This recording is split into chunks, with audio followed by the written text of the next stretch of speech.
Само да няма заглавието.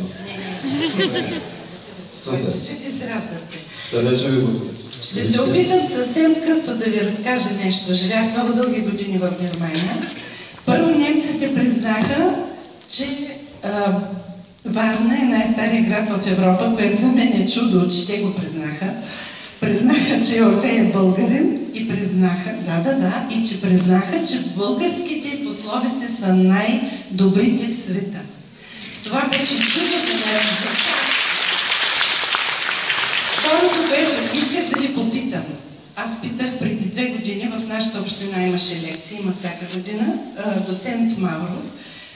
Той потвърди, че това са българите, но моля ви, само няма да, може би съвсем в 30 секунди да успея.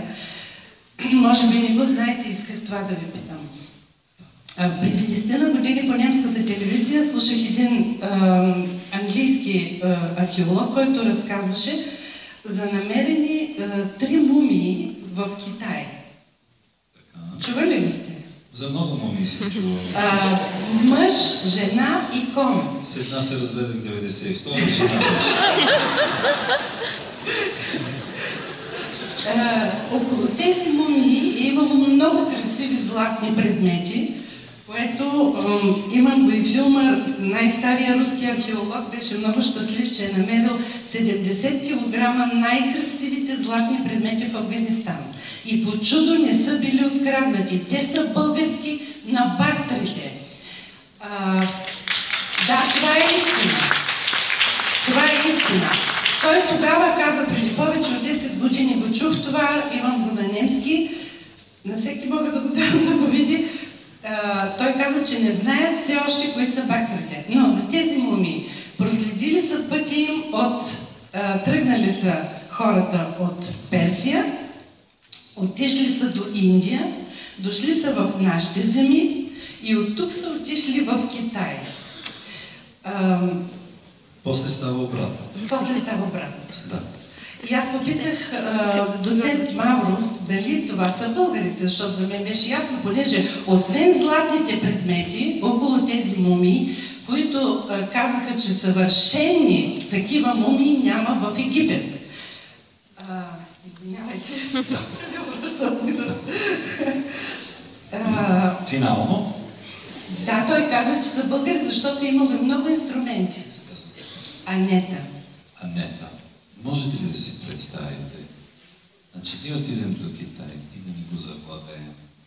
Да не се върнем от Китай и да не завладеем целия си. Аз въобще се съмнявам дали има точка на земното кълбо, където да няма един българ. Точно така. Честно и казвам, където и да отида, където и да отида ги срещам. Ма където и да отида. Има една... Много ви благодаря. Дайте на това.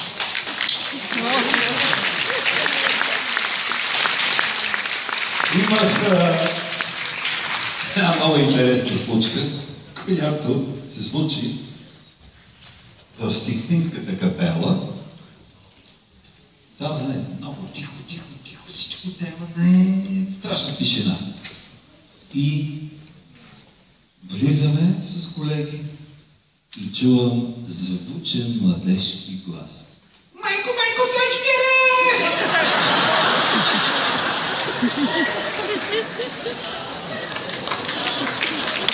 Абсолютно това.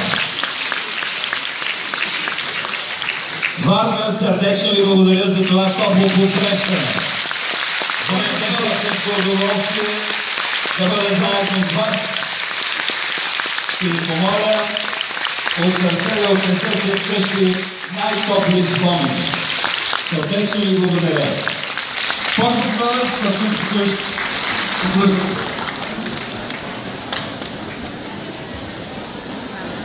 малко дисциплина, не ми разваляйте дисциплината, моля ви, ще седна тук и ето тук ми слагате малко парички, ще ви дам.